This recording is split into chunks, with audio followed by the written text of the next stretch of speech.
नमस्कार दोस्तों, Byju's government exam prep channel में आपका स्वागत है। आज हम 10 नवंबर 2020 के प्रमुख समाचारों की समीक्षा करेंगे। तो चलिए शुरू करते हैं। और सबसे पहला जो न्यूज़ है हमारा, वो सारे नेशनल अफेयर्स यानी राष्ट्रीय मामलों से संबंधित है। तो सबसे पहला जो न्यूज़ है हमारा आज, वो है finance minister attends first BRICS finance ministers and central bank governors meeting. यानी हमारी जो union minister for finance and corporate affairs हैं, श्रीमती निर्मला सीतारमन, उन्होंने पहली जो ब्रिक्स की मीटिंग हुई है, जो कि रूस की अगुवाई में, रूस की अध्यक्षता में हुई है, उसको उसमें उन्होंने भाग लिया। तो यहाँ पर से आपको एग्ज़ाम के लिए ध्यान रखना है कि आपको क्या याद रखना होगा। एग्ज़ाम के लिए आपके लिए इम्पोर्टेंट हो जाता है ब्रिक्स।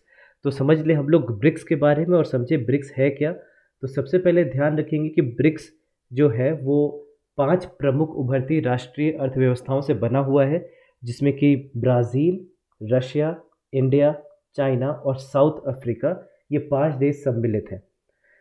जब बात करते हैं कि ब्रिक्स की स्थापना कब हुई, उसका फाउंडेशन कब हुआ, तो आप पाएंगे कि 2006 में पहली बार इसके ऊपर डिस्कशन शुरू हुआ था। और पहली जो मीटिंग है वो 2009 में हुई थी। पहली जो ब्रिक्स की मीटिंग है वो 2009 में हुई थी। यहाँ पे आपको ये भी याद रखना है कि 2009 में जो पहली औपचारिक शिखर सम्मेलन हुई थी, उसमें साउथ अफ्रीका शामिल नहीं था। South Africa as a nation उस समय इसका भाग नहीं था। साउथ अफ्रीका 2010 में साउथ अफ्रीका भी इसका सदस्य बन गया। तो उसके पहले तक ये BRIC था, क्योंकि इसमें केवल ब्राज़ील, रशिया, इंडिया और चाइना, ये 4 देश शामिल थे। इसके अलावा साउथ अफ्रीका को 2010 में ऐड किया गया। चीन ने इसका निमंत्रण भेजा था। सारे अदर्स जो बाकी सदस्य हैं उन्होंने भी इसे स्वीकार किया। और अंत में दक्षिण अफ्रीका भी 2010 में इसके साथ जुड़ गया और फिर ये BRIC से बढ़ कर के ब्रिक्स हो गया। तो ये याद रखेंगे कि 2010 में साउथ अफ्रीका इसके साथ जुड़ा। 5 मेंबर कंट्री होते हैं इसके।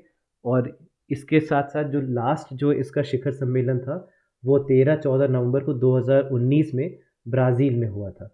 तो ये जो था ब्राज़ील में हुआ शिखर सम्मेलन, ये 11वां शिखर सम्मेलन था। तो इसको आप ध्यान रख सकते हैं। अब जब हम बात कर रहे हैं ब्रिक्स की, तो ब्रिक्स में ये जो 5 नेशन हैं, ये जो 5 देश हैं, इनके बारे में आपको ये भी याद रखना है कि ये बहुत ही बड़े राष्ट्र हैं। टोटल मिला करके भूमि की सतह की अगर हम बात करें तो लगभग 27%, 27% जो टोटल लैंड एरिया है पूरे विश्व का, वो केवल इन 5 राज्यों में ही है। इसके अलावा अगर हम विश्व की आबादी की बात करें, तो विश्व के कुल 41% आबादी जो है वो इन्हीं 5 देशों में है। तो इसीलिए जब हम बात करते हैं पॉपुलेशन वाइज या एरिया वाइज, तो हम ये कह सकते हैं कि ये 5 राज्य ऐसे हैं जो कि काफ़ी इम्पॉर्टेंट हो जाते हैं पूरे विश्व के लिए। तो इस इनमें इनका साथ आना और एक ऐसा इंस्टीट्यूट बनाना, ये बहुत ही इम्पॉर्टेंट हो जाता है। तो जहाँ तक बात है ब्रिक्स की या ब्रिक्स शब्द की, तो ब्रिक्स शब्द का जो इस्तेमाल है वो पहली बार गोल्डमैन सैक्स नामक एक कंपनी के अध्यक्ष जिम ओ'नील ने पहली बार किया था। जिम ओ'नील, ध्यान रखेंगे नाम। इन्होंने पहली बार इसका नाम लिया था और उन्होंने ही इस नाम को पहली बार संबोधित किया था अपने एक रिपोर्ट में। उसके बाद से हमने देखा कि कई सारे डिस्कशंस हुए इन देशों के बीच में और अंत में 2006 में पहली बार एक औपचारिक घोषणा हुई और 2009 में इन्होंने पहली बार एक मीटिंग की। तो याद रखेंगे कि 2009 में 16 जून 2009 को रूस में पहली बार ये मीटिंग आयोजित की गई थी। और उसके बाद 2010 में फिर साउथ अफ्रीका भी इसके साथ जुड़ गया। तो ब्रिक्स के बारे में कुछ ये जो छोटी छोटी बातें हैं, इसको हम लोग ध्यान रखेंगे। चलिए अब आगे बढ़ते हैं और दूसरे न्यूज़ की तरफ ध्यान देते हैं। तो दूसरा जो न्यूज़ है हमारा, वो है सऊदी अरेबिया रिफॉर्म्स इट्स काफिला सिस्टम। यानी सऊदी अरब ने अपनी काफिला प्रणाली में सुधार कर लिया है। तो ध्यान रखेंगे कि ये जो काफिला सिस्टम है, इसमें क्या किया जाता है। इसमें जो भी माइग्रेंट वर्कर होते हैं, उनकी जो इमिग्रेशन स्टेटस होती है, उसे लीगली बाइंड कर दिया जाता है। यानी कानूनी तौर पर उन्हें बाध्य कर दिया जाता है किसी भी एम्प्लॉयर के साथ या उनके स्पॉन्सर के साथ। और ये जो स्पॉन्सर हैं, इन्हें हम काफिल भी कहते हैं। ये जो एम्प्लॉयर होंगे इनके या इनके जो स्पॉन्सर होंगे, इन्हें काफिल कहा जाता है। और एक निर्धारित समय के लिए ये इस पीरियड के लिए इन्हें यहाँ पर कॉन्ट्रैक्ट में रख दिया जाता है। तो जहाँ तक बात है माइग्रेंट्स वर्कर्स की, तो माइग्रेंट वर्कर जो गंतव्य देश में प्रवेश करने जा रहे हैं, वहाँ के कार्यकर्ता को काफिल द्वारा प्रायोजित किया जाना आवश्यक होता है और अपने पूरे प्रवास के दौरान इस काफिल से उन्हें बाध्य रहना पड़ता है। और साथ ही साथ हमने ये देखा है कि काफिल को आव्रजन अधिकारियों को रिपोर्ट करना पड़ता है, और यदि कोई भी प्रवासी श्रमिक अपना रोजगार छोड़ देता है और अनुबंध को समाप्त करता है, तो अनुबंध के समाप्त होने के साथ साथ जो कर्मचारी हैं उन्हें देश छोड़ देना पड़ता है। और यदि ये देश नहीं छोड़ते हैं तो उसके बाद उनको कानूनी तौर पर कुछ सज़ा भुगतनी पड़ सकती है। तो अक्सर ये भी देखा गया है कि काफिल जो होते हैं कई बार पासपोर्ट होने के बाद और गंतव्य देश में कानून होने के बाद भी उनके पासपोर्ट को ज़ब्त कर लेते हैं, या फिर ट्रैवल डॉक्यूमेंट जो हैं उनके, जो यात्रा दस्तावेज़ हैं, उन्हें ज़ब्त कर लेते हैं और प्रवासी कार्यकर्ता पर नियंत्रण रखते हैं। तो इसके कारण कई बार ये जो है, ये काफ़ी एक बुरा सिस्टम भी बन जाता है उन श्रमिकों के लिए जो वहाँ पर जा कर के पलायन कर चुके हैं, जो वहाँ पर जाकर काम कर रहे हैं। तो ये समझते हैं कि किस प्रकार का चेंज हमें देखने को मिलेगा।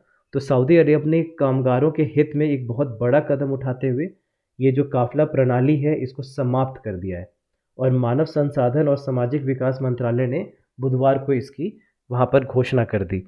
तो ये एक बहुत ही बड़ा मूव है जो सऊदी अरब ने लिया है, और इसके साथ साथ जो नई व्यवस्था है वो 2021 के मार्च से अमल में आ जाएगी, जहाँ पर कि सऊदी अरब में अब काम करने वाले मजदूरों को अनुबंध खत्म कर नौकरी में बदलने की इजाज़त दे दी जाएगी। और इसी के साथ साथ ये भी होगा कि उन्हें कम वेतनमान पर नहीं काम करना पड़ेगा, वो अपने हिसाब से नौकरी ढूंढ सकते हैं और उसके हिसाब से काम कर सकते हैं। तो दो चीज़ें आपको ध्यान रखनी है कि काफ़िला सिस्टम होता क्या है, और दूसरी कि कौन कौन से ऐसे देश हैं जहां पर इन्हें माना जाता है। अब चलते हैं अगले न्यूज़ आइटम पे, जो कि है ministry of new and renewable energy scales up PM Kusum scheme goal to 30.8 gigawatt of solar capacity by 2022। यानी ministry of new and renewable energy जो है, इन्होंने पीएम कुसुम स्कीम के जो गोल है उसको 30.8 गीगावाट ऑफ कैपेसिटी कर दिया है 2022 तक। तो जहाँ तक आपको पता होगा कि भारत में जो नेशनल सोलर मिशन है, नेशनल सोलर मिशन के तहत भारत ने ये प्रण लिया है कि 2022 तक कुल मिलाकर के 175 गीगावाट पावर रिन्यूएबल एनर्जी से भारत अपना कैपेसिटी बना लेगा। 175 गीगावाट, जिसमें से कि 100 गीगावाट पावर ऐसा है जो सौर ऊर्जा से आना है। 100 गीगावाट पावर इसमें से सौर ऊर्जा से आना है। तो उसी को पूरा करने के लिए जितने भी तरीके की स्कीम्स हैं वो चलाए जा रहे हैं। तो नेशनल सोलर मिशन के बारे में आपने सुना होगा, साथ ही साथ अन्य कुछ कुछ स्कीम भी हैं, जैसे एक सूर्य मित्र स्कीम है, तो सूर्य मित्र स्कीम को भी लागू किया गया है। सृष्टि स्कीम है, सृष्टि स्कीम को भी लागू किया गया है। पीएम कुसुम स्कीम भी इसके साथ ही साथ आ जाता है। तो सबसे पहले जब हम बात करते हैं पीएम कुसुम स्कीम को, तो यहाँ पर क्या किया जा रहा है ये समझें। तो सबसे पहले ये समझते हैं कि इस स्कीम की, इस योजना की मुख्य उद्देश्य क्या है। तो मुख्य उद्देश्य ध्यान रखेंगे, किसानों को वित्तीय और जल सुरक्षा प्रदान करना है, और योजना ने 2022 तक पहले 25,750 मेगावाट की सौर क्षमता को जोड़ने का लक्ष्य रखा था, और इसी गोल को बढ़ा करके अब 30.8 गीगावाट कर दिया गया है। तो ये चेंज है जो यहाँ पर आ गया है इस बार। अब जहाँ तक बात होती है इस योजना की, तो इस योजना के तहत आपको ये भी याद रखना है कि यह योजना ग्रामीण भूमि स्वामियों के लिए लगभग 25 वर्ष की अवधि में उनकी सूखी या जितनी भी गैर उपयोगी भूमि है उसका उपयोग करके आय का एक स्थिर और निरंतर स्रोत बनाने की चेष्टा की जा रही है। इसके साथ ही साथ एक बात और जो हमें ध्यान रखना वो ये है कि यदि किसी किसान के खेत को चुना भी जाता है तो उसके बाद भी वो बहुत आसानी से अपने खेतों में काम कर सकते हैं, क्योंकि जो भी सोलर पावर प्रोजेक्ट बनाए जाएंगे वो एक मिनिमम हाइट के ऊपर होगा, और क्योंकि ये एक मिनिमम हाइट के ऊपर होगा तो खेतों में इसका कोई असर नहीं पड़ेगा। तो इसलिए जो खेत हैं उन्हें फिर भी यूज़ किया जा सकता है। उसके साथ साथ एक बात और जो ध्यान रखनी है आपको वो ये है कि ये जो स्कीम है वो ये भी ध्यान रखेगा कि जो भी रिन्यूएबल एनर्जी सोर्स है, जो भी पावर का सोर्स है रिन्यूएबल एनर्जी पे बेस्ड, वो रूरल लोड सेंटर्स को और एग्रीकल्चर पंप सेट को चलाने के लिए बहुत आसानी से दिन में काम पे लाया जा सकता है। इस इसके साथ साथ आपको ये भी याद रखना है कि ये योजना ये भी सुनिश्चित करेगी कि ग्रामीण केंद्रों पर और कृषि पंप सेट जितने भी हैं उनके लोड के लिए पर्याप्त स्थानीय सौर ऊर्जा या फिर अन्य उपकरण उपलब्ध हों जिन्हें दिन के समय बिजली की आवश्यकता को पूरा करने के लिए युग में लाया जा सके। इसके साथ साथ यदि हम बात करें इस स्कीम की तो याद रखना होगा कि 3 घटक हैं स्कीम के। सबसे पहला 10,000 मेगावाट के विकेंद्रित ज़मीन पर चढ़े ग्रिड से 2 मेगावाट तक नवीनीकरणीय बिजली का संयंत्र को जोड़ना। दूसरा 20 लाख के टोटल इन्वेस्टमेंट के साथ साथ stand alone solar power agriculture pump को बनाना। और साथ ही साथ तीसरा हो जाएगा solarisation of 15 lakh grid connected solar power agricultural pumps. तो कुल मिलाकर के 15 लाख ग्रिड कनेक्टेड ऐसे पंप होंगे जो कि सौर ऊर्जा से संचालित होंगे। तो ये बातें हैं जो आपको कुसुम स्कीम के बारे में ध्यान रखनी होगी। अब चलते हैं नेक्स्ट न्यूज़ की तरफ जो कि है Andhra Pradesh government disburses ₹10,000 each under YSR Vahana मित्रा स्कीम। तो क्या है ये स्कीम, ये ध्यान रखें कि ये जो स्कीम है ये लास्ट ईयर अक्टूबर में लॉन्च किया गया था। और इसके साथ साथ यहाँ पर क्या किया जा रहा है कि जितने भी वाहन चालक और मालिक होते हैं उन्हें अपने बीमा प्रीमियम, लाइसेंस शुल्क और अन्य आवर्ती खर्चों के भुगतान करने के लिए मदद प्रोवाइड की जाएगी सरकार द्वारा। और इसके साथ साथ ये सरकार ने एक प्रक्रिया इसके लिए भी शुरू की है जिसके तहत 10,000 रुपये का वित्तीय सहायता जो है वो ऑटो रिक्शा, टैक्सी या मैक्सी ड्राइवर या उनके मालिकों के बैंक खातों में जमा कर दिया जाएगा। तो ये कुछ तथ्य हैं जो इनके बारे में आप याद रख सकते हैं। जहाँ तक बात है कि किस प्रकार के लाभ देखने को मिलेंगे नागरिकों को, तो सबसे पहले आपको याद रखना है कि इस स्कीम के माध्यम से राज्य सरकार का लक्ष्य ये है कि लोगों की आय में वृद्धि कर सकें और आर्थिक रूप से जितने भी कमज़ोर टैक्सी चालक हैं उन्हें वित्तीय सहायता प्रदान की जा सके। इसके साथ साथ जो टैक्सी की मरम्मत में जो खर्च होता है उसे कम करने की कोशिश की जा रही है। और इसके साथ साथ एक बात और जो आपको याद रखना होगा वो ये है कि अगर किसी को संपर्क करना हुआ इस स्कीम को लेकर के तो उसे वहाँ पर ट्रांसपोर्ट डिपार्टमेंट यानी परिवहन विभाग जो आंध्र प्रदेश सरकार की है उनके पास जा कर के करना होगा। इसके बाद चलते हैं अगले न्यूज़ की तरफ जो कि है दंतेवाड़ा एडमिनिस्ट्रेशन लॉन्चेस सुगम स्वस्थ स्कीम। यानी दंतेवाड़ा एडमिनिस्ट्रेशन ने सुगम स्वस्थ स्कीम को लॉन्च किया है। तो ये है क्या, तो ये एक ऐसा स्कीम है जो ग्रामीणों को चिकित्सा सुविधाओं तक पहुंचाने और जीवन बचाने में मदद करने के लिए योजना बनाई गई है। तो जहाँ तक बात है ये डिस्ट्रिक्ट एडमिनिस्ट्रेशन की, इन्होंने प्राइवेट पार्टनर्स के साथ मिल करके एक ऐसे स्कीम का अनावरण किया है जिसके तहत ये सुविधाएं प्रोवाइड की जाएंगी। तो इसके तहत जितने भी निजी वाहन मालिक हैं उन्हें स्वरक्षा के रूप में पंजीकृत किया जा रहा है और इसके साथ ही साथ उन्हें स्वयं सेवक के रूप में जुड़ने के लिए कहा जा रहा है, वॉलंटियर करने के लिए कहा जा रहा है। इसके साथ ही साथ इस स्कीम के तहत स्लैब को बनाया गया है जिसके तहत जो भी सर्विस प्रोवाइडर हैं उन्हें पे किया जाएगा।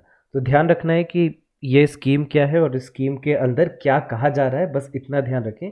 अब हम चलते हैं अगले सेक्शन की तरफ जो कि है हमारा इंटरनेशनल अफेयर्स यानी अंतर्राष्ट्रीय मामले। तो इसमें सबसे पहला जो शिखर सम्मेलन है वो ये है कि SCO समिट में मोदी और जी जिनपिंग के बीच में एक आमने सामने की बैठक होगी जो कि अभी के विवादास्पद स्थिति को देखते हुए एक बहुत ही महत्वपूर्ण एक सम्मेलन हो जाती है। तो SCO सम्मेलन की जब हम बात करते हैं तो SCO सम्मेलन क्या है इसको भी आपको याद रखना होगा कि SCO सम्मेलन की जब हम बात करते हैं तो वो है क्या। सबसे पहले याद रखेंगे कि SCO का जो हेडक्वार्टर है वो चाइना में स्थित है। 15 जून 2001 को इसे स्थापित किया गया था और फाउंडर्स जो थे इसके वो ये देश थे चीन, रूस, कजाकिस्तान, उज़्बेकिस्तान, किर्गिस्तान और तजिकिस्तान। ये सारे जो देश हैं ये इसके फाउंडिंग मेंबर्स थे।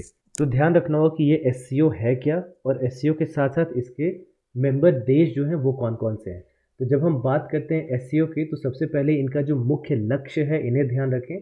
तो सबसे पहले मुख्य लक्ष्य में आ जाता है जितने भी सदस्य राज्य हैं उनके बीच में आपसी विश्वास और पड़ोस को मजबूत करना, साथ ही साथ राजनीति, व्यापार, अर्थव्यवस्था, अनुसंधान, प्रौद्योगिकी, संस्कृति और इसके साथ साथ शिक्षा, ऊर्जा, परिवहन, पर्यावरण, पर्यटन और अन्य क्षेत्रों में एक सहयोग को बढ़ावा देना। तो ये सारी बातें जो हैं इनको आपको ध्यान रखना होगा। इसके साथ ही साथ क्षेत्र में शांति बनी रहे, सुरक्षा बनी रहे, स्थिरता बनी रहे, इसको भी सुनिश्चित करने के लिए एससीओ को लक्षित किया गया है। तो ये सारी कुछ प्रमुख बातें हैं जो इनके बारे में ध्यान रखें। अभी के बारे में जब हम बात करते हैं तो कौन कौन से देश इसके सदस्य हैं इसको याद रखना होगा आपको। तो वर्तमान में कजाकिस्तान, चीन, किर्गिस्तान, रूस, तजिकिस्तान, उज़्बेकिस्तान, भारत और पाकिस्तान शामिल हैं। 2017 में भारत और पाकिस्तान को इसे सदस्यता प्रोवाइड कराई गई थी। इसके साथ साथ एक और अन्य बात जो आपको ध्यान रखना होगा वो ये है कि अफ़गानिस्तान, बेलारूस, ईरान और मंगोलिया, ये चारों ऐसे देश हैं जिन्हें ऑब्जर्वर कंट्रीज़ कहा गया है, ऑब्जर्वर स्टेटस इन्हें दिया गया है। तो ये कुछ प्रमुख बातें हैं एससीओ के बारे में जो आपको ध्यान रखना चाहिए। अब आगे बढ़ते हैं और अगले न्यूज़ को देखते हैं जो कि है भारत और Maldives, India and Maldives sign 4 MOUs to boost tie. यानी भारत और मालदीव ने अपने संबंधों को सुधारने के लिए, उनके बीच में बढ़ावा देने के लिए 4 समझौते ज्ञापनों पर हस्ताक्षर किए हैं। तो क्या है ये, इसको देखते हैं। तो सबसे पहले 2 MOUs for high impact community development projects, यानी कि 2 MOU ऐसे हैं जो कि उच्च प्रभाव सामुदायिक विकास परियोजनाओं के लिए समझौता ज्ञापन किया गया है। उसके अलावा 2 ऐसे MOU हैं जो कि खेल और युवा संबंधित मामलों में सहयोग के लिए है। उसके साथ साथ $100 मिलियन का अनुदान दिया जा रहा है जो कि भारत के 500 मिलियन पैकेज का एक पार्ट होगा।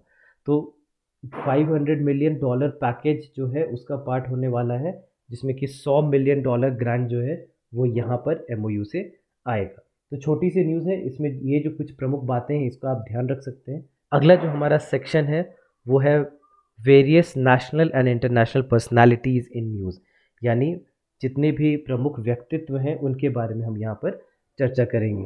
तो यहाँ पर सबसे पहला जो हमारा न्यूज़ है वो है Nepal president unveils pictorial anthology on Mahatma Gandhi. यानी नेपाल के राष्ट्रपति ने पिक्टोरियल एंथोलॉजी को, जो कि महात्मा गांधी पर आधारित है, उसका अनावरण। तो याद रखेंगे नेपाली भाषा में महात्मा गांधी पर एक पिक्टोरियल एंथोलॉजी को राष्ट्रपति विद्या देवी भंडारी ने जारी कर दिया है। और इस बुक का जो टाइटल है वो है मेल बुझे को गांधी, यानी गांधी जैसा कि मैंने समझा, how I Gandhi as I understood. So ये जो है ये बुक का शीर्षक है, इसे याद रखेंगे। उसके साथ साथ ये जो बुक है ये एम्बेसी ऑफ इंडिया ने, यानी कि भारत के दूतावास ने प्रकाशित किया है। और साथ साथ BP Koirala India Nepal foundation भी इसके भाग है। तो बुक का जो उद्देश्य है, बुक का जो एम है वो है to cherish the values of Mahatma's universal teachings with Nepal, यानी नेपाल के साथ महात्मा के सार्वभौमिक शिक्षाओं के मूल्य को पोषित करना। तो ये 2 चीज़ें बस आपको याद रखनी है कि बुक का नाम क्या है और बुक का जो उद्देश्य है यानी उसका जो एम है वो क्या है। ये 2 बातों को आप ध्यान रखें। और तीसरी एक जो छोटी सी प्रमुख बात हो सकती है वो है कि वो इसे किसने प्रकाशित किया। तो वहाँ पर एम्बेसी ऑफ इंडिया और BP Koirala India Nepal foundation, इन 2 नामों को याद रखेंगे। अगले सेक्शन की ओर चलते हैं जो कि है banking and finance related news, यानी बैंकिंग और वित्त संबंधी समाचार। तो इसके तहत जो सबसे पहला जो हमारा समाचार है वो है Karnataka bank launches RuPay national common mobility card, यानी कर्नाटक बैंक ने RuPay national common mobility card को लॉन्च कर दिया है। तो सबसे पहले हम जब बात करते हैं कर्नाटक बैंक की तो याद रखें कर्नाटक बैंक मंगलोर स्थित है और इस बैंक ने आवास और शहरी मामलों के मंत्रालय के दृष्टिकोण के अनुसार RuPay debit card national common mobility card को लॉन्च कर दिया है। तो ये आपको याद रखना है कि इन्होंने भी RuPay national common mobility card को लॉन्च कर दिया है। तो ये है क्या, इसको याद रखें। अंतर्राष्ट्रीय संपर्क रहित डेबिट सह prepaid inter operational transport card है जो कि वन नेशन वन कार्ड के लॉजिक पर आधारित है। वन नेशन वन कार्ड के ऊपर उस लॉजिक पर ये चलता है, इस बात को आपको ध्यान रखना होगा। अब इनकी जो कुछ मुख्य विशेषताएं हैं उनको भी ध्यान रखेंगे। सबसे पहले पीओएस टर्मिनलों पर कार्ड डाले बिना भुगतान इसे किया जा सकता है। उसके साथ साथ टोल प्लाज़ा, मेट्रो, खुदरा दुकान, स्मार्ट शहर आदि पर प्रभावी भुगतान करने के लिए इन्हें इस्तेमाल किया जा सकता है। और एटीएम, पीओएस, ई कॉमर्स आदि के माध्यम से घरेलू और अंतर्राष्ट्रीय लेन देन में भी ये सक्षम है। तो ये 3 मुख्य विशेषताएं हैं जो आपको याद रखना होगा। उसके साथ साथ जब हम बात करते हैं इस अन्य कुछ अगर विशेषताओं की अगर हम बात करें, तो इसके जो चिप है इसमें संग्रहित मूल्य के माध्यम से छोटे टिकट आकार के ऑफलाइन भुगतान का भी समर्थन ये कर पाता है। तो ये कुछ विशेषताएं हैं इस कार्ड की, याद रखेंगे। वन नेशन वन कार्ड सबसे प्रमुख बात। अगले सेक्शन की ओर चलते हैं जो कि है बुक्स एंड अवार्ड्स। तो इसमें जो हमारा पहला न्यूज़ है वो है Maharashtra governor releases former minister Rajendra Darda's book Majhi भिंत।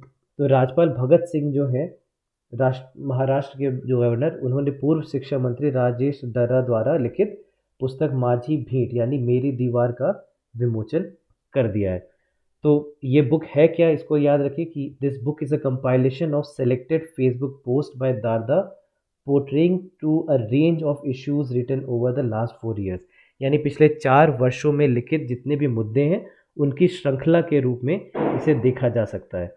और इन लेखों के साथ, इन मुद्दों के साथ साथ कुछ जो अन्य बातें हैं जो इस बुक के लिए विशेष हैं वो याद रखें कि इनके साथ साथ हिंदी दोहों और मराठी लेखन को भी पुस्तक में डाला गया है ताकि उसे और ज़्यादा एनरिच किया जा सके। अब हम अगले भाग की ओर चलते हैं जो कि है स्पोर्ट्स न्यूज़। तो स्पोर्ट्स न्यूज़ में सबसे बड़ी खबर है आज की वो ये है कि विमेंस T20 चैलेंज जो कि यूएई में चल रहा था, वहाँ पर ट्रेल ब्लेजर्स ने जीत हासिल कर ली है और उन्होंने फाइनल में सुपरनोवाज को हरा करके ये T20 चैलेंज जो है वो जीत लिया है। तो याद रखेंगे ट्रेल ब्लेजर्स जो है, ट्रेल ब्लेजर्स की जो कप्तान है वो स्मृति मंदाना थी, और इसके साथ साथ जो सुपरनोवाज टीम जो दूसरी टीम थी उनकी जो कप्तान है वो हरमनप्रीत कौर है। तो ये जो 2 टीमें हैं इनके बीच फाइनल खेला गया था और इसमें हमने ये देखा कि ट्रेल ब्लेजर्स ने सुपरनोवाज को हरा दिया। तो ये पहला क्योंकि एक टूर्नामेंट था तो इसलिए एग्ज़ाम के भाग से देखें अगर तो ये आपके लिए इम्पॉर्टेंट हो सकता है। आगे बढ़ते हैं और कुछ प्रमुख दिवस को देखते हैं। तो यहाँ पर हमारे लिए इम्पॉर्टेंट आज है 10 नवंबर का world science day for piece and development. World science day for piece and development यानी विश्व विज्ञान दिवस फॉर शांति और विकास। तो सबसे पहले याद रखेंगे कि जब हम बात करते हैं इस दिवस की तो इसका हाईलाइट क्या है। तो ये हाईलाइट करता है significant role of science in society, यानी समाज के ऊपर विज्ञान का जो प्रभाव पड़ता है उसके ऊपर प्रकाश डालता है। और साथ ही साथ ये भी याद रखेंगे कि ये हमारे दैनिक जीवन में विज्ञान के महत्व और प्रासंगिकता को भी रेखांकित करने की कोशिश करता है। तो जहाँ तक हम बात करते हैं इस दिवस की, तो विज्ञान को समाज के साथ और अधिक निकटता से जोड़कर विश्व विज्ञान दिवस फॉर पीस एंड डेवलपमेंट का उद्देश्य ये है और ये सुनिश्चित करना है कि नागरिकों को विज्ञान के विकास के बारे में बताया जा सके। तो याद रखें कि उद्देश्य क्या क्या है इस दिवस का। सबसे पहला, शांतिपूर्ण और स्थायी समाजों के लिए विज्ञान की भूमिका के बारे में सार्वजनिक जागरूकता को फैलाना। उसके साथ साथ जितने भी देश हैं उनके बीच में साझा विज्ञान के लिए राष्ट्रीय और अंतर्राष्ट्रीय एकजुटता को बढ़ाना। साथ ही साथ समाज के लाभ के लिए विज्ञान के उपयोग के लिए राष्ट्रीय और अंतर्राष्ट्रीय प्रतिबद्धता का नवीनीकरण करना। और इसके साथ साथ एक बात और जो ध्यान रखेंगे वो है वैज्ञानिक प्रयास के लिए समर्थन जुटाने में विज्ञान द्वारा सामना की जाने वाली जितनी भी चुनौतियां हैं उनके ऊपर ध्यान आकर्षित करना। तो ये कुछ 4 प्रमुख बातें हैं जो उद्देश्य हैं जिनके बारे में आपको ध्यान रखना होगा। इसके बाद हम चलते हैं अपने अगले सेगमेंट में जहाँ पर हम कुछ प्रमुख तथ्यों के बारे में बात करेंगे। तो यहाँ पर हम कुछ मॉडर्न इंडियन हिस्ट्री के बारे में कुछ इंपॉर्टेंट फैक्ट देखते हैं। तो सबसे पहला, credit for removing the ban from newspapers ये दिया जाता है चार्ल्स मेटकाफले को, इनका नाम याद रखना होगा। फिर यंग बंगाल आंदोलन के प्रवर्तक का नाम क्या था, तो उनका नाम याद रखेंगे हेनरी विवियन डेरोजियो। फिर गांधी जी ने एओ ह्यूम को क्या कहा था, उनको फादर ऑफ कांग्रेस कहकर संबोधित किया था। फिर जॉब चार्नाक ने कलकत्ता नगर की नींव डाली थी, ये एक और इतिहास से रिलेटेड इम्पॉर्टेंट तथ्य है जो आपको याद रखना होगा। और साथ ही साथ एक और इम्पॉर्टेंट तथ्य जो आप याद रख सकते हैं वो है साइमन कमीशन के बारे में, जिसने इंडिया विजिट किया था 3 फरवरी 1928 को। उसके बाद और अगर तथ्यों की बात करें तो रामकृष्ण मिशन 1897 को स्थापित किया गया था। जो वर्ड है स्वराज्य, ये सबसे पहले कलकत्ता सेशन जो है 1906 का, उसमें सबसे पहली बार इसका उपयोग किया गया था। Viceroy of India at the time of civil disobedience movement का नाम क्या था, याद रखेंगे, लॉर्ड इरविन। उसके बाद Curzon's administration was compared to Aurangzeb by whom, किसने ये की थी तुलना, गोपाल कृष्ण गोखले ने की थी। और servants of Indian society was founded by whom, ये भी याद रखेंगे, गोपाल कृष्ण गोखले ने इसकी स्थापना की थी। तो ये कुछ प्रमुख तथ्य हैं जो आप याद रख सकते हैं। और अंत में हम चलते हैं आज की जितने भी न्यूज़ हमने देखा उससे संबंधित प्रश्नों के ऊपर एक बार हम ध्यान दें। तो सबसे पहला प्रश्न है आपका, which among the following is not a member of Shanghai cooperation organisation, यानी SCO। तो चीन, उज्बेकिस्तान, तजिकिस्तान, तुर्कमेनिस्तान। तो हमने इसके बारे में पढ़ा था, यहाँ पर हमने तुर्कमेनिस्तान का नाम नहीं पढ़ा था, तो सदस्य नहीं है, याद रखेंगे, तुर्कमेनिस्तान सदस्य नहीं है। दूसरा प्रश्न है, which of the following countries is not in BRICS. तो बहुत ही सिंपल सा क्वेश्चन है, इंडिया, ब्राज़ील, रशिया तो है लेकिन सूडान नहीं है। तो करेक्ट ऑप्शन जो आपका हो जाएगा वो है डी, सूडान। तीसरा क्वेश्चन देखते हैं, which country has abolish the kafala system recently. अभी हमने इसके बारे में पढ़ा था, कौन सा देश है, याद रखें, सऊदी अरब। सऊदी अरब वो देश है जिसने काफला सिस्टम को समाप्त कर दिया है। चौथा प्रश्न देखते हैं, recently which country has release the book title Maile Bujheko Gandhi, यानी गांधी एज आई अंडरस्टूड। अभी हमने इसके बारे में पढ़ा, ये नेपाल है। अगले क्वेश्चन को देखते हैं, which ministry has launched PM Kusum scheme, यानी PM कुसुम स्कीम योजना को किस मंत्रालय ने लॉन्च किया। तो इसके बारे में हमने पढ़ा था, ministry of new and renewable. अगला क्वेश्चन देखते हैं, अगला क्वेश्चन है, which state is associated with the YSR वाहन मित्र योजना। हमने इसके बारे में भी अभी जस्ट पढ़ा था, आंध्र प्रदेश। अगला क्वेश्चन देखते हैं, Smriti Mandhana is related to which game. Smriti Mandhana किस खेल से संबंधित है, इसका आंसर होगा क्रिकेट। पहला T20 हमने वुमेन्स चैंपियनशिप की बात की थी, तो ये क्रिकेट है। Question 8, who founded servants of Indian society. तो इसके सही जवाब याद रखना है आपको, गोपाल कृष्ण गोखले। आपके परीक्षा के लिए बहुत ही महत्वपूर्ण प्रश्न है ये। What is the theme of world science day for piece and development 2020। तो ये याद रखना होगा आपको कि ये जो है ये है science for and with society in dealing with COVID-19। आपको ये इस बात से भी समझ में आ जाएगा, अगर नहीं भी आंसर आपको पता हो तो इस साल का जो शीर्षक है वो COVID-19 से संबंधित हो सकता ज़रूर है। क्वेश्चन नंबर 10 देखते हैं, match the place with appropriate country, यानी जो भी देश है उसके उपयुक्त जगह के साथ मिलाएं। तो सबसे पहला ऑप्शन हमारा है बिश्केक। तो जहाँ तक बिश्केक की बात है तो बिश्केक जो है वो किर्गिस्तान में है स्थित, तो 1 का तो बी हो जाएगा। अगर हम अपने ऑप्शंस को देखें, आप यहीं पर अपने ऑप्शंस को अगर देख लें तो आप पाएंगे कि ये गलत हो गया, ये गलत हो गया और ये भी गलत हो गया। तो एक ही ऑप्शन हमारे पास बचता है, वो है 1 का बी। तो 1 का बी है तो 2 का सी, 3 का ए और 4 का डी हो गया। तो केवल एक आपको अगर पता है तो उसी से आप इसका जवाब दे सकते हैं।